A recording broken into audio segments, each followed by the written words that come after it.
side. The G1000 with the GFC 700 autopilot in here. And the Bose headsets. Oh yeah, Bose headsets. Do they come with headsets? No, this one does not. The Corvallis comes with the headsets. four sets of set four. Okay. So, it's the 2010 Cessna Turbo 2.6 stationary Escalade in the Cessna lineup. 310 horsepower. It's about 165 knots in cruise. Got 6 seats. 1,250 pound useful load.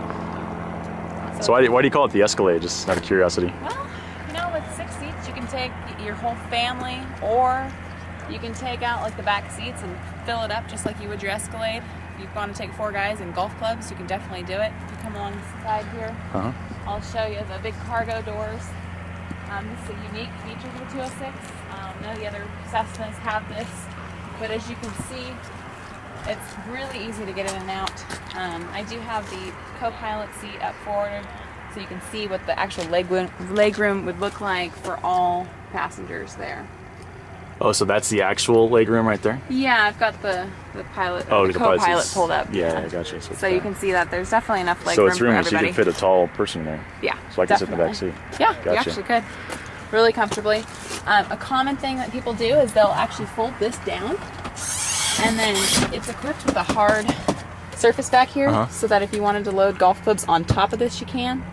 If not, you can just put your luggage on top of it, and then this comes out really easily. Most people do fly around with just a 4-seat configuration. Oh gosh, you just pull the pins out, huh? Exactly.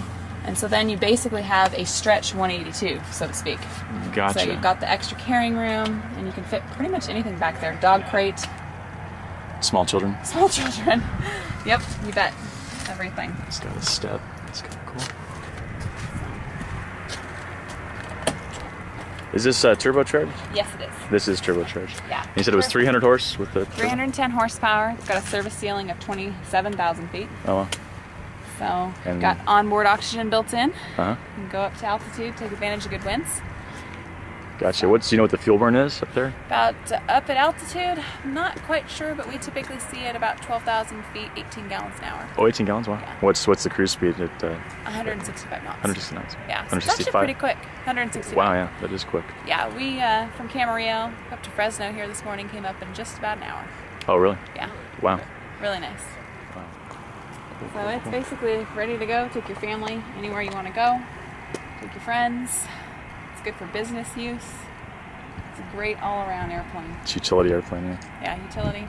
Somebody who needs to haul a load would buy this airplane, and maybe not go as long of distances. So maybe if you're based here in Fresno, you'd be looking at a radius of, say, Phoenix, Las Vegas, LA, Portland maybe max for a 206. Even though people do take them much farther than that, that's probably the general mission. Whereas a Corvallis customer would most likely be going to Seattle, Denver, Dallas, a lot farther distances and need the speed.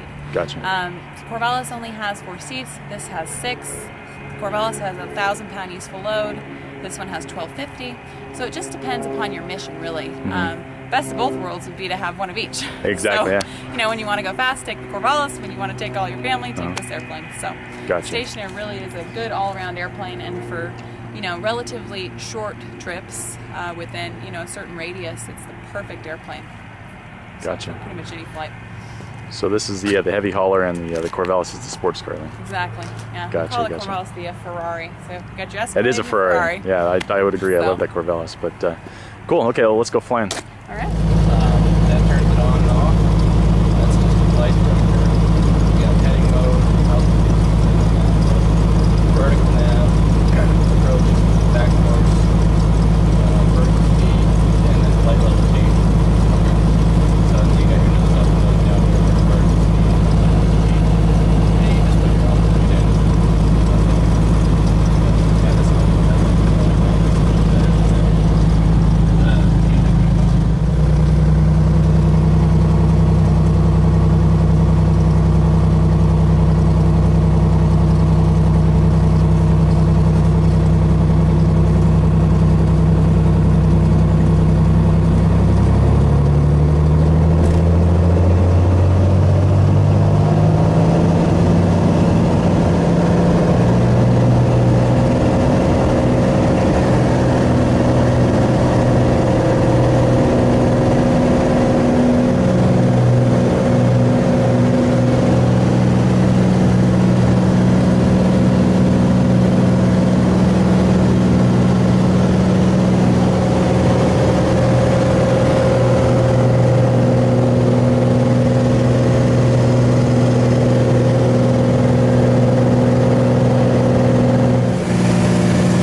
the G1000 with the integrated GFC 700 autopilot by Garmin.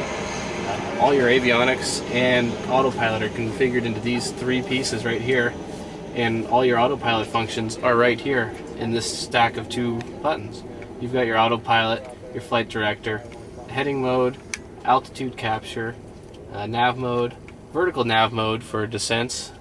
It can be programmed into the GPS, and it'll automatically capture the descent rate that you want and take you to your destination.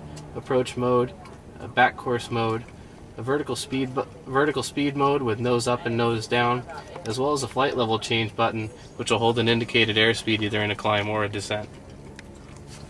Cool. So we use that on the approach. The only thing you were saying, you just have to just monitor the rudder trim, right?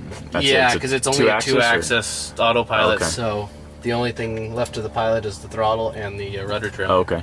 And you were saying also, it will do holding patterns also? Yeah, it'll fly all the holding patterns, approaches, missed approaches, into the holds, procedure turns, everything just by pushing some buttons. You never have to hand fly it at all. Do you now you fly this aircraft most often, right? Or you're like the kind of the main pilot out there.